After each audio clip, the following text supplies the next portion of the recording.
If you can keep your head when all about you are losing theirs and blaming it on you.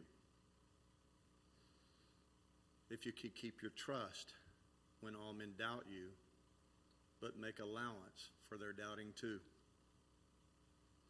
If you can wait and not be tired by waiting, or being lied about, don't deal in lies. Or being hated, don't give way to hating. And yet, don't look too good, nor talk too wise. If you can dream and not make dreams your master. If you can think and not make thoughts your aim. If you can meet with triumph and disaster and treat those two impostors just the same. If you can bear to hear the truth you've spoken, twisted by knaves to make a trap for fools, or watch the thing you gave your life to broken and stoop and build them up with worn out tools. If you can make one heap of all your winnings and risk it on one turn of pitch and toss and lose and start again at your beginnings and never breathe a word about your loss. If you can force your heart and nerve and sinew to serve your turn long after you are gone, and so hold on when there is nothing in you except the will which says to them, hold on.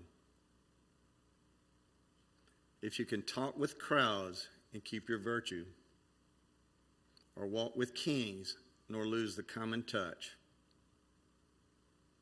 if neither foes nor loving friends can hurt you, if all men count with you, but none too much, if you can fill the unforgiving minute with 60 seconds worth of distance run, yours is the earth and everything that's in it, and which is more, you'll be a man, my son.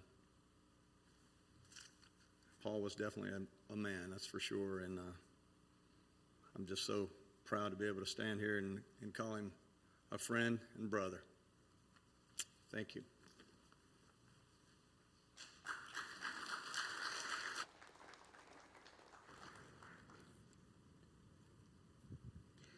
Now we'll hear a couple of tributes from, first from Tony McFarland and then Mr. Chris Gay.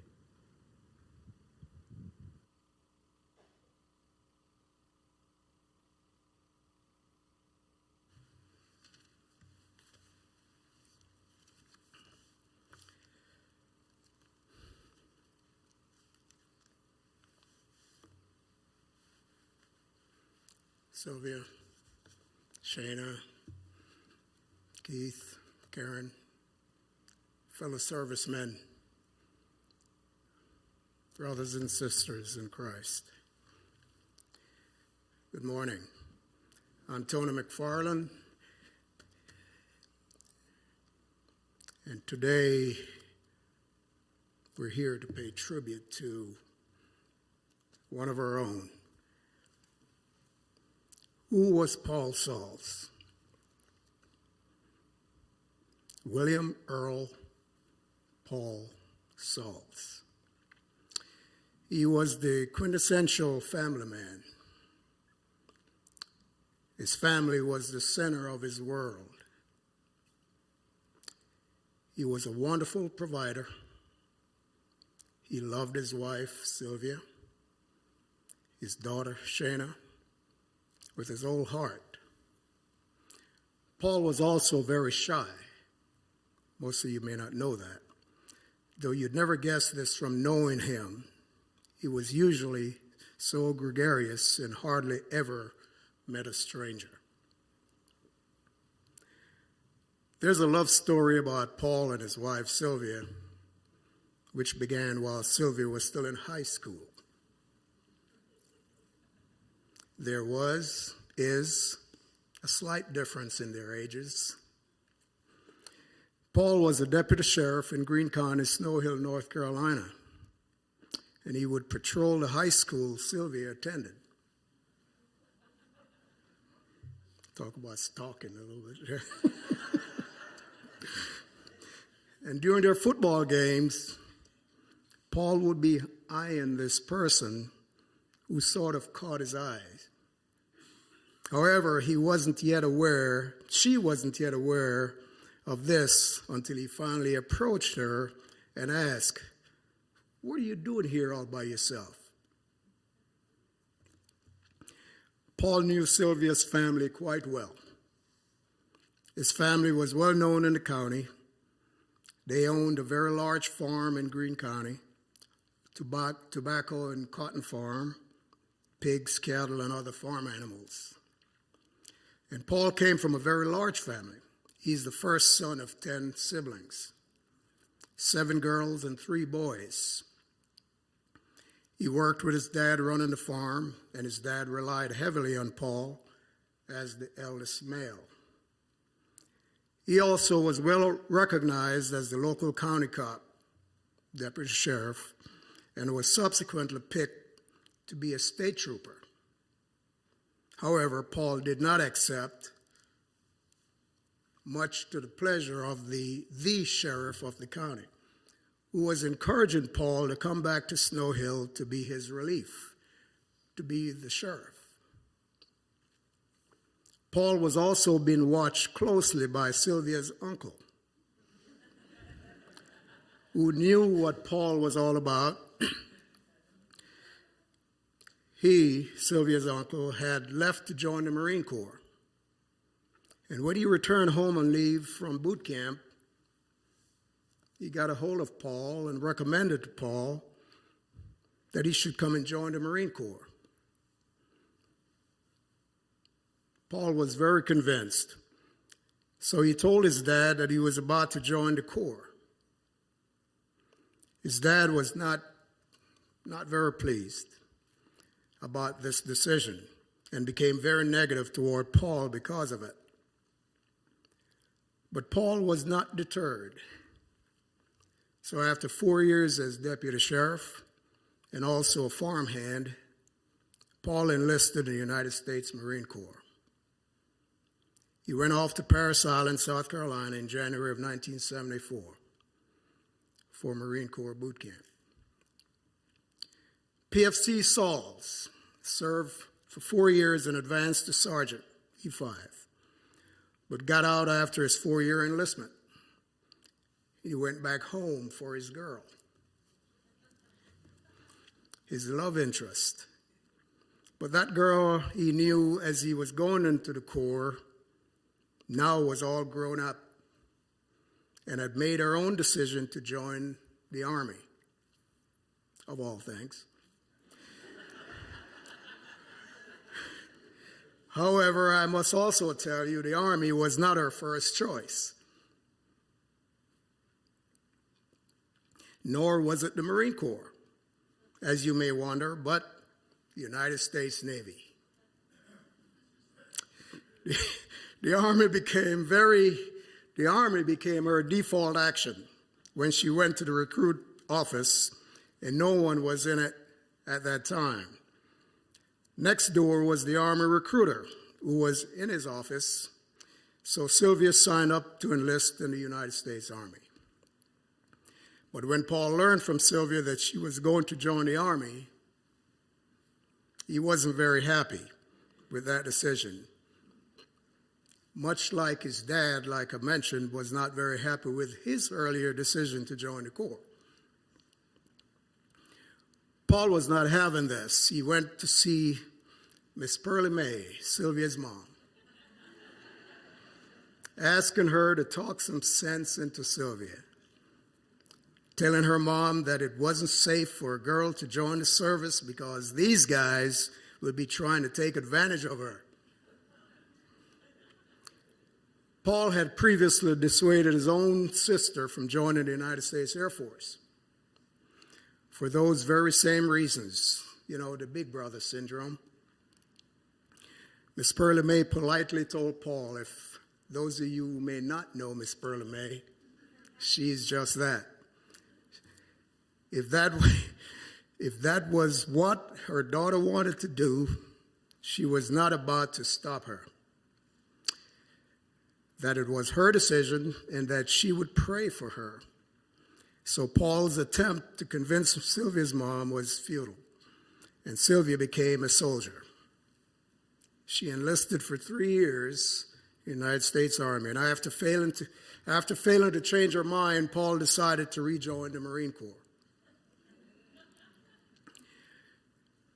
While back in the Marine Corps, he visited Sylvia while she was in basic training in Fort Jackson.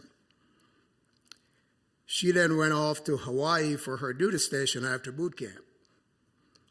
Paul wanted to visit her while she was stationed in Hawaii, but Sylvia convinced him, "You probably don't want to."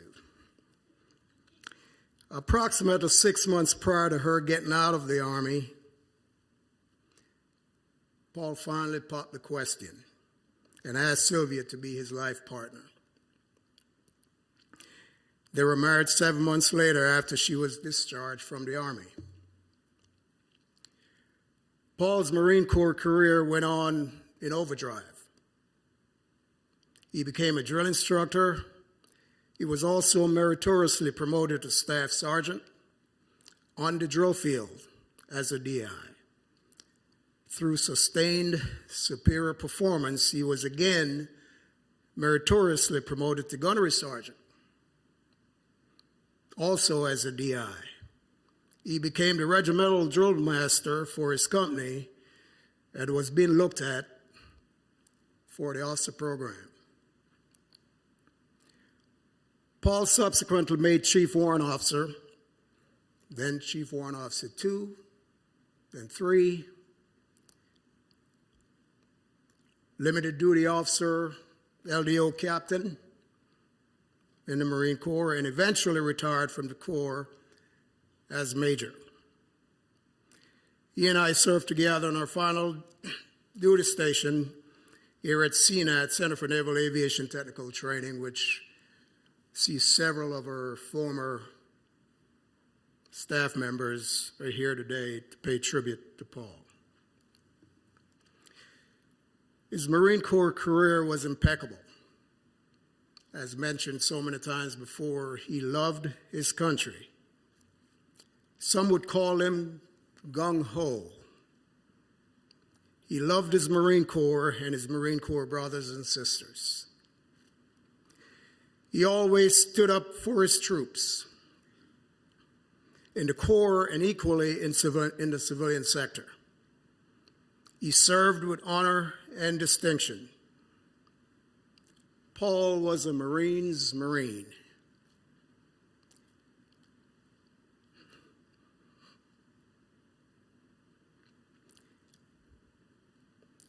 He was a brother. That was how we addressed each other. That was how we saw those he loved outside his family as brothers and sisters in Christ. Paul was quite an athlete. His physical body showed his athleticism. He loved to PT and seemed to never tire. He loved running, even after hip replacement surgery. We have done many sprints together and speed walks, especially during our annual MS walks. I could always count on Paul to be right there with me. Paul was a competitor. Many stories told about him by others, about his softball playing days and just how good he was. He never liked losing, and he did all he could to ensure that he came in first. Upon his retirement from the Corps, Paul went to work in the civilian sector at the Logistical Services Incorporated, LSI, as the production manager. He was quite loyal to his chain of command, dedicated to the success of the mission. Paul always supported his subordinates, always conscious of cost, schedules, and quality. He carried out the daily operations of his company flawlessly. He would arrive early and always raise the colors and lowered the colors prior to leaving for the day. His patriotism was always evident in his daily walk. There was never a doubt that Paul was a born-again Christian. He loved his Lord and shared that love with many of the youth he coaches in Upward Basketball and Open Gym. He often shared testimonies with the young players when some would get overly aggressive or stepped out of line, the old DI would come out of them, but in a significantly different and common tone and measure. A regular member and participant in our Tuesday morning prayer sessions since its inception. It was only after his illness became more prominent that he was absent from our gathering, but his name was always mentioned during our prayer time. His athleticism would also easily become evident with the open gym participants in sharing a few pointers with them on the basketball court. Paul walked the walk and talked the talk. The way he lived his life was evident of that. Paul loved to sing, as you just saw. He had a wonderful voice and loved to display it in song. He was a regular member of the Myrtle Grove Baptist Church choir. Paul was a loyal and loving friend to many. He was that and more to me.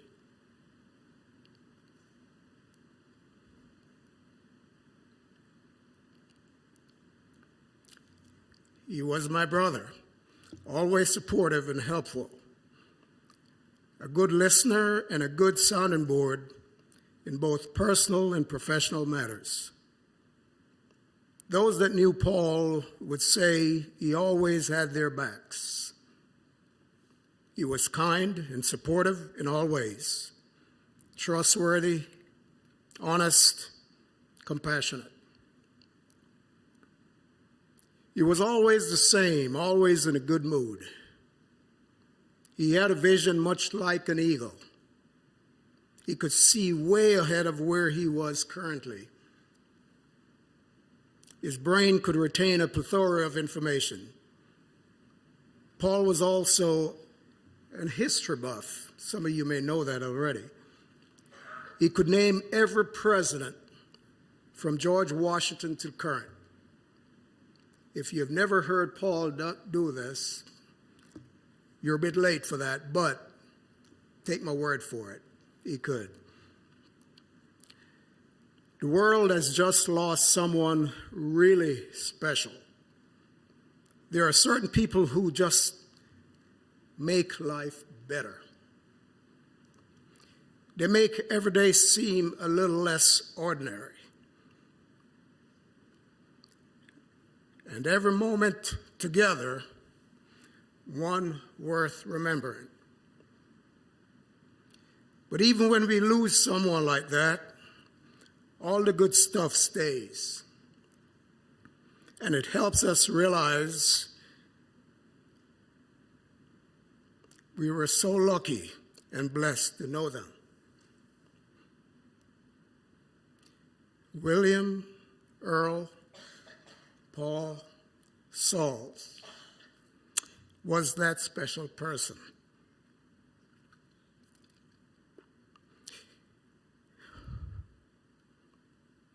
He never seemed to have a bad day. He always greeted you with a smile that made your day better. Paul was a gentle man who exuded love, Herculean grace, humility, strength, courage, and exemplified honesty, integrity, loyalty. Paul did not only spend time on this earthly pilgrimage, He invested the time spent in the lives of others. Death cannot diminish the impact he made on the lives he has touched. The greatest tribute we can all pay to Paul's life and witness is to keep on walking in the footprints he has left in the sand of time. God's arms are embracing Paul in heaven as his arms are embracing you and the family. Rest in the warmth of God's embrace as you journey through this difficult season. As in the words of Jimi Hendrix, the story of life is quicker than the wink of an eye. The story of love is a hello and goodbye until we meet again. But even if you knew what's coming, we're never prepared for how it feels. The only time goodbye is painful is when you know you'll never say hello again. Rest in eternal peace, my brother. Semper Fi.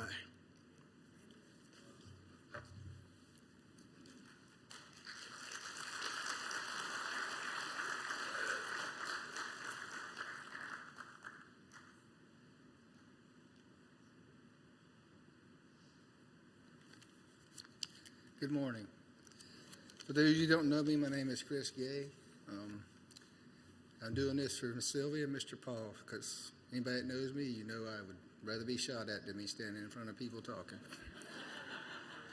I welcome any fire right now.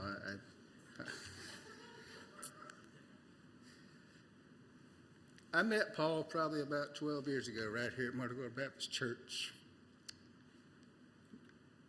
And I count it an honor and a privilege that I can call Paul my friend, my brother in arms, but more importantly, my brother in Christ. Y'all can start shooting anytime if you want to. Paul exhibited the Marine Corps values every day of his life: honor, courage, and commitment. If you ever had the privilege of being around Paul, you would see these portrayed in his daily walk. Paul had three things that he loved more than anything else. That was God, his family, and his country. Coming in at a close third would have probably been the North Carolina Tar Heels, but they fell behind the country there. He loved his wife, Sylvia, and his daughter, Shana. If you was ever around him when he talked about them, you'd just see his eyes and his face. You knew that there was love. I'm telling you, somebody shoot, it'd be all right. His face would light up. He had the biggest smile. I mean, his smile would light up a room. It lit my world up every time I saw him.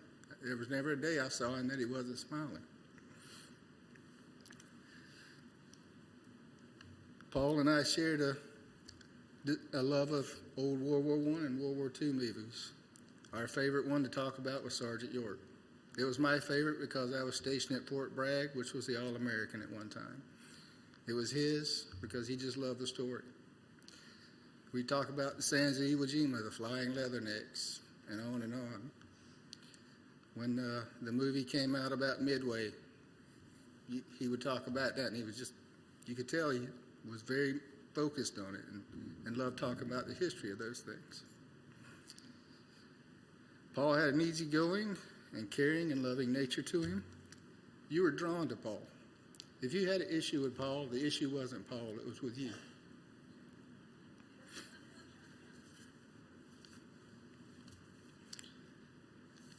Paul, in most cases, you wanted to be around him every day because the way he carried himself, the way he made you feel. He made you feel like you were the most important person. Whether you were the janitor, the president, it didn't matter to Paul. You were all the same.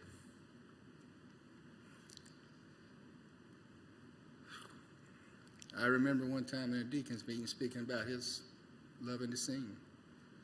we were just sitting around, and all of a sudden Paul wanted to do a song.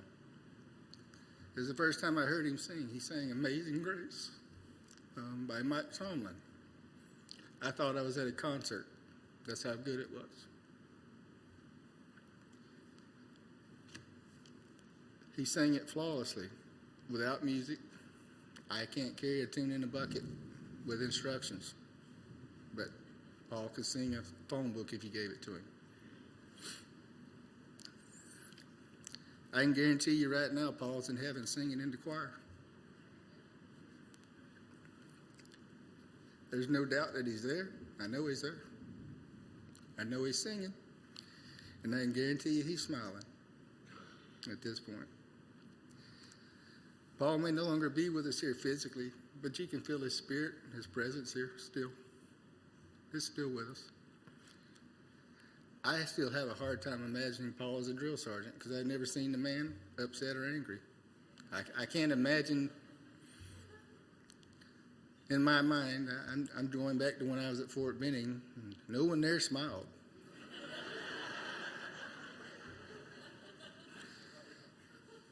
We used to joke about how I stood out before I even got to basic training. For those who don't know, my last name's Gay. They knew I was coming months ahead. There was no hiding that in 1986. We weren't the kinder, gentler army at that point. There was none of this retraining going on at that time. I just had to suffer. And not only did they put it on your shirt, they'd stamp it on your backside as well. So try wearing Gay on your behind for years. It made me who I am, though.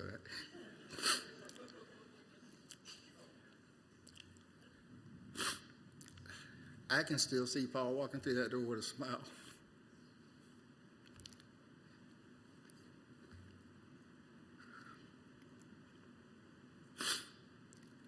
You can see him smiling. He'd shake your hand. It wasn't a weak handshake either. You better grip back because he'll break your fingers if you didn't. Don't give him one of those weak handshakes because you may not shake anybody's hand after that. He was a man among men. And he always had a word of encouragement for everyone that he met. I mean, he even talked to me. I was in the Air Force. They call us Baby Blue. I'd offer him crayons.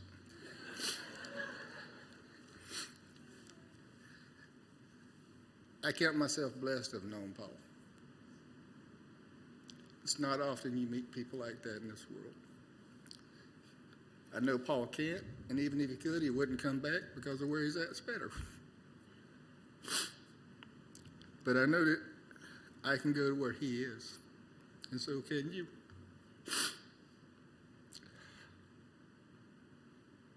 I believe it's Paul's desire that even if he's here today, he'd want anyone that doesn't know Christ to come to know him.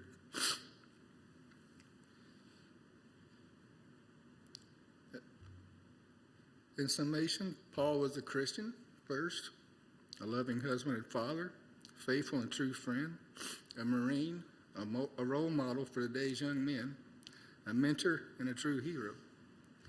I will miss Paul, but I take comfort in the fact that I know I'll see him again.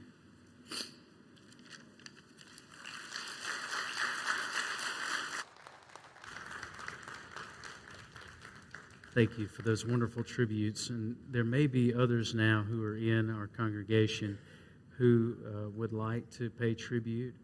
And Ms. Sylvia's asked that if you would come to the podium and share a thought or a word, if you'd like to say something. Would ask that you try to keep your comments down to just a couple of minutes, but come on up. Thank you, sir. Brother Roland.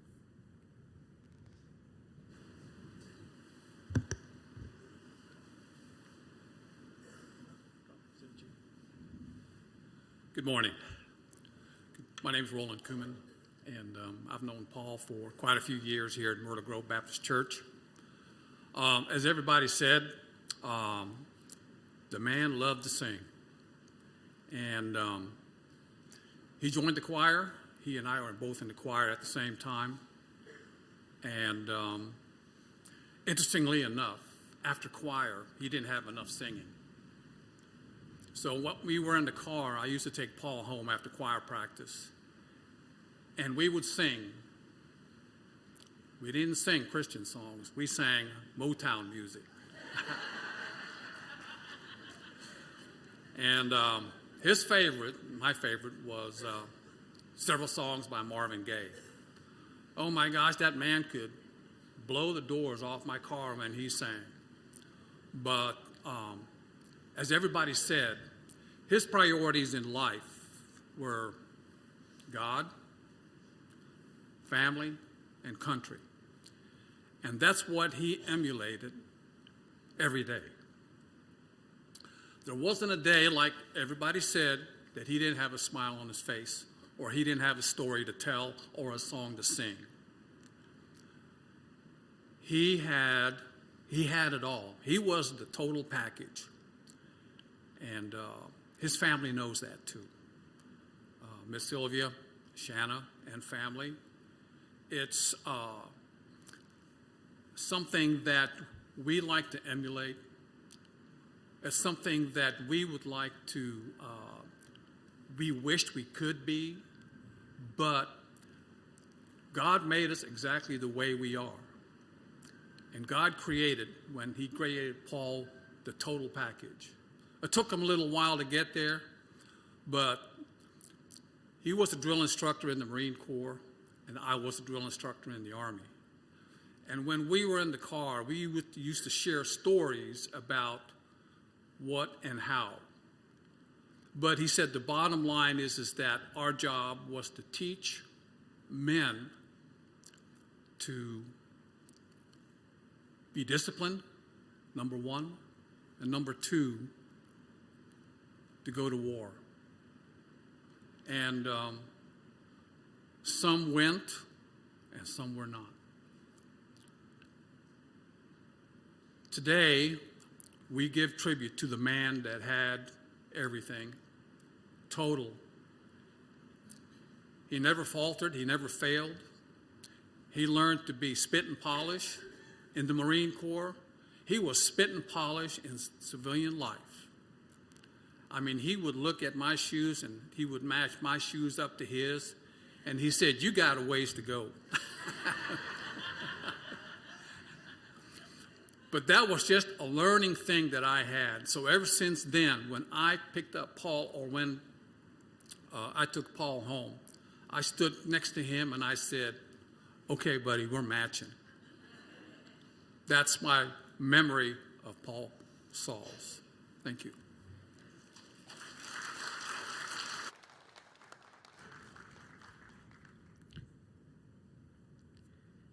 We have time for another.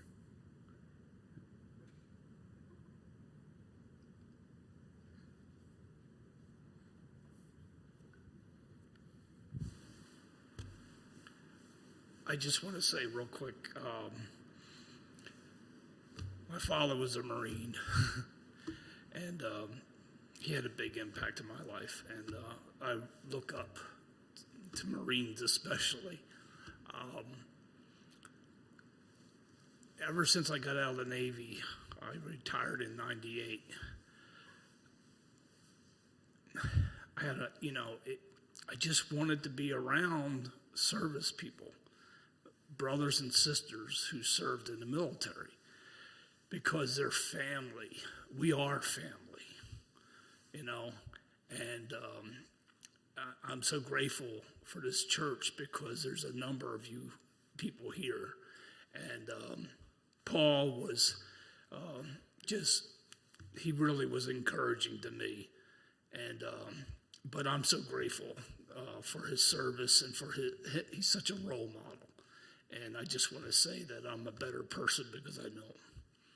Yeah, thank you. Mr. James Turnage is going to come now. It's Mr. Paul's brother-in-law. Come on up, sir.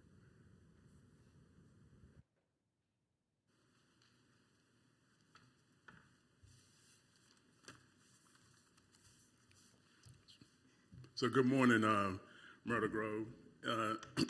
It's been said that the death of a friend hurts us, while good men die. Their contribution in a way they made us still do not. So from the tributes this morning, we understand that even more. And no doubt, Paul Sauls made an impression. He loved the Marine Corps. He loved his family. As a true patriot, he loved God in this country. So let me choose to talk, Pastor Moray, about living and giving and share some top 4 stories about Paul Sauls. I'm James Turnage. Sylvia Sauls is my sister. Shayna Sauls is my niece. So William Earl Sauls, known better as Paul, was my brother-in-law. In summary, Paul was a man who gave his time. He gave his time to young Marines, to his friends, to his buddies, to his church. He gave laughter through stories, some only funny to him. He gave encouragement through his success, his example. He set an example. You know, we recall the saying, setting your light on a hill or either not placing it on a bushel. That's spoken and unspoken encourage,ment. Now, Paul grew up in a rural community in North Carolina on his family farm where the major crop was tobacco. And as the oldest son, birth order 3, with 9 siblings, he was introduced to hard work. So, you know, meaning tired at the end of the day. And many of your tasks still not undone. But what grabbed his heart and his attention was that inspired him was the desire to join the Marine Corps. Sylvia and I had an uncle, and I think the captain said it. He referred to that as well. And our mother's oldest brother, who was in the Marine Corps, told Paul, and Paul tells the story about Don. Our Uncle Don inspired him to join the Marine Corps. So, and the servicemen have heard this. You can have your Army khakis and your Navy blues, but there is a different fighting man I'm introduced to you. His uniform is unlike any you ever seen. The Germans call him Devil Dog. His title is Marine. He was trained in Paris Island, the place that God forgot. The sand was 14 inches deep. The sun was blazing hot. He's waking up one morning. In front of his right, he stands, and in the doorway walked a giant of a man.